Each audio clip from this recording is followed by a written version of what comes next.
We've seen them in historical spaceflight, in analogs, in long-duration missions on Earth, and those challenges have been known to cause fatigue, anxiety, drops in productivity, basically make you a really bad roommate, and maybe even a worse crewmate. So NASA approached us and said, is VR a viable solution maybe to serve as countermeasures? And so we were looking at using virtual as a way to address the sensory monotony and social monotony. We did an extensive literature review, and we also conducted 2 astronaut training exercises at the HERA facility at JSC, soliciting feedback from some of the astronauts and what they might want to see in order to keep them socially connected to Earth and to fight the sensory monotony in a long-duration mission. And now we're carrying out a 12-month study at the High Seas facility, which you've heard a little bit about earlier, and I'll let the crew member give you a quick tour.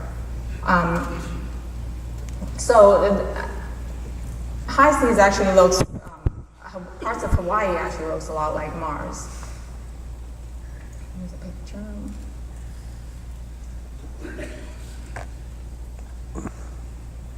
And so this is within the virtual environment in Ansible, and we have a crew member who recorded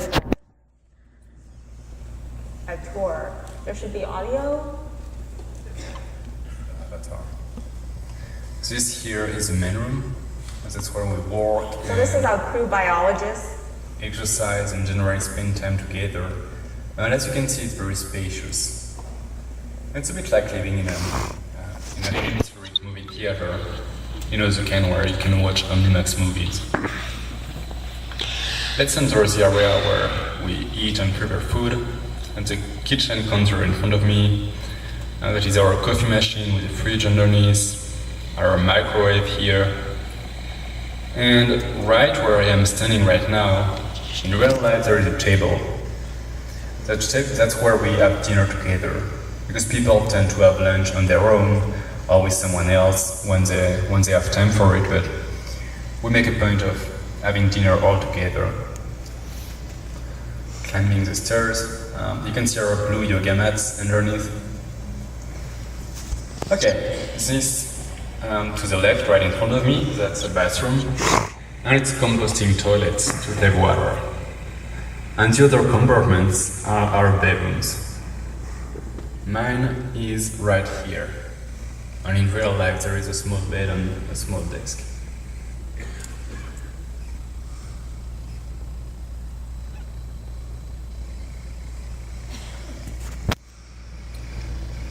And that's a biology lab. So there we are doing some experiments with plants and with microorganisms. Right in front of me, that's our plant setup. You can see some plants growing in an analog of Martian soil. And on the top shelf, there is a hydroponic system. So basically you have some plants, which have not germinated yet here, which will be growing in a hydroponic system, so just water containing some nutrients. No soil.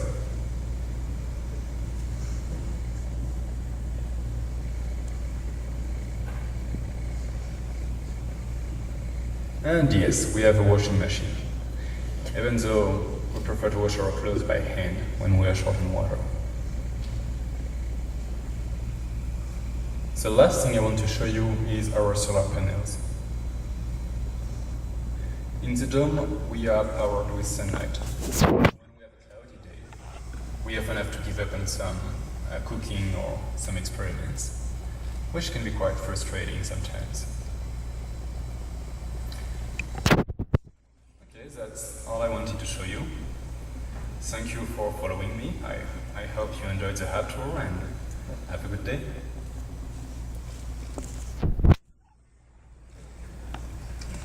So this project started 3 years ago. I think the Oculus Rift was still in a Kickstarter project at that point. So you can see the graphics have come a long way even in that short duration of time. But the point of the project is to really understand the psychological effects